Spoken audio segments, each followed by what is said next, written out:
It was the 22nd of September, and Ireland's highest peak was calling. The forecast promised something almost impossible.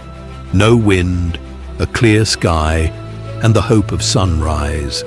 Conditions you almost never see on Carrauntoohil.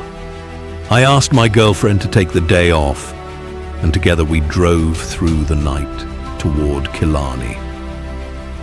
By 3:40 in the morning, we pulled into Cronin's yard. The world was silent, still half asleep, but above us, the heavens were alive.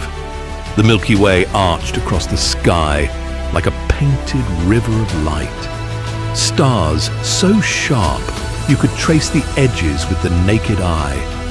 It was breathtaking.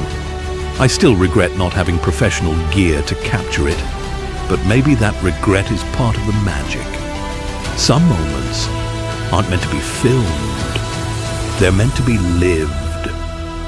Armed only with small flash lamps and the glow of our phones, we pressed forward into the silence.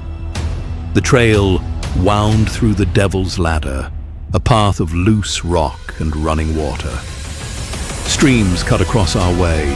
Boggy ground forced us to shift left, then right, then back again. Every step in darkness carried risk.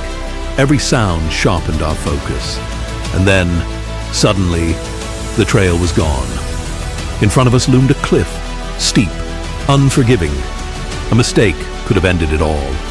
I had to choose, climb into danger or turn back. I chose safety. It cost us half an hour, maybe more. Enough time to lose the very first light of sunrise. But sometimes, missing the moment means keeping the memory. We doubled back, found the trail again, and climbed with new determination. Above us, the horizon was already burning awake, colors exploding into the sky. Purple, orange, gold.